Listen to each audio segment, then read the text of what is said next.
अनुसूचित क्षेत्र, आदिवासी क्षेत्र में स्पष्ट रूप से स्वशासन की बात को करता है और मूल भावना वही है। तो शक्ति विहीन स्वशासन की बातें यहाँ पर हम लोगों को नजर आ रही हैं। यहाँ बहुत सारी चीजों में जो है मतलब जो पेशा कानून 1996 में आया था, 97 में आपका समता जजमेंट जो हुआ था, वो भी सुप्रीम कोर्ट का ही वहां पर उस जजमेंट है वहां का, जो ऐसे अनुसूचित क्षेत्रों में वो भी स्वतः लागू होता है। और समता जजमेंट में मुख्य रूप से हम लोग देखें तो हमारी जो प्राकृतिक संपदा है उसमें जिसकी जमीन उसका उस पर अधिकार स्वतः बनेगा। और कोऑपरेटिव सोसाइटी के द्वारा वहां पर जो है 26% का भी बात आया है कि CSR के द्वारा जो वहां के क्षेत्र का जो विकास का काम होगा, ये सारी बातें हैं।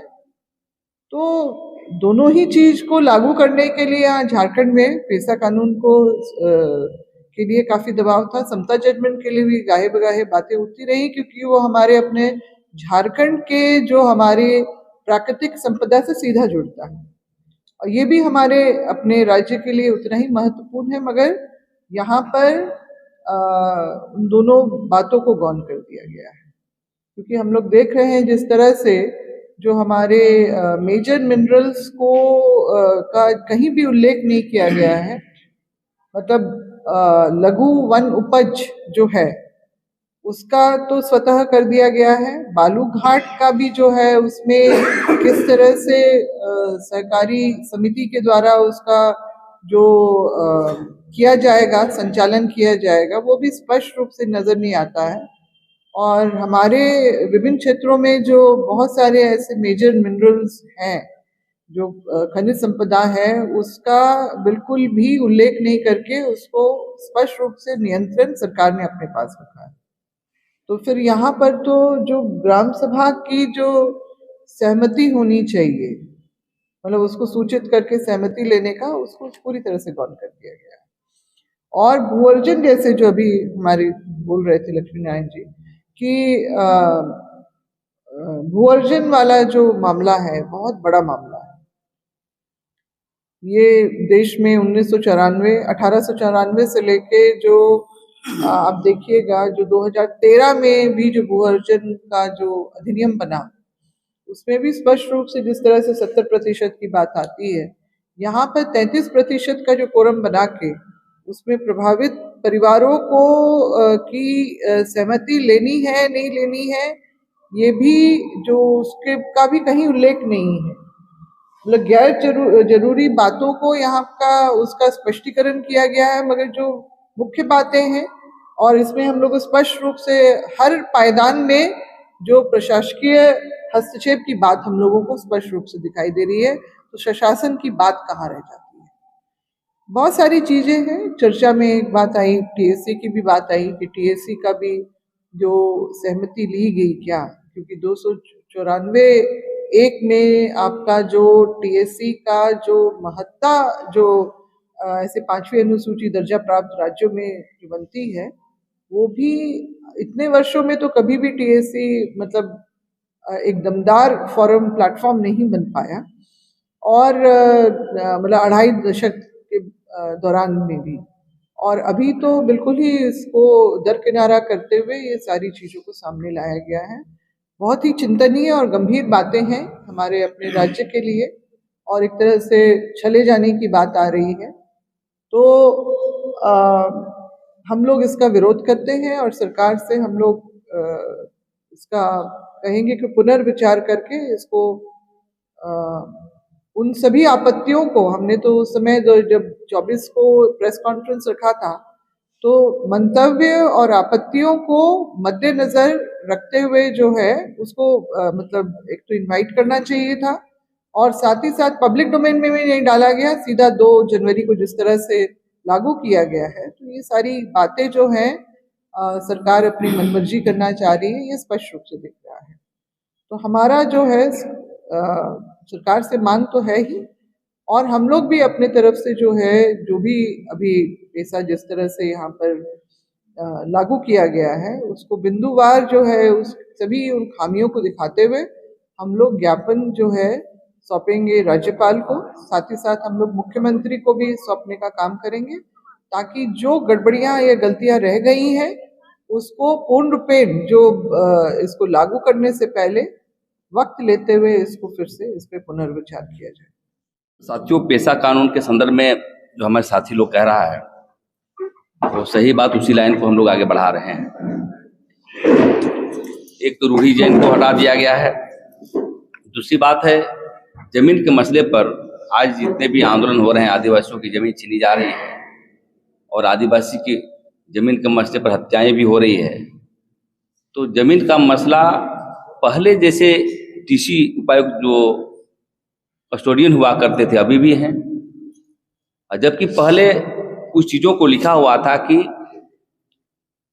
पहले का जो ड्राफ्ट था कि जमीन के मसले ग्राम सभा जो एक्सरसाइज करेगा, रिस्टोर करेगा, लेकिन उसको भी जो हटा दिया गया है।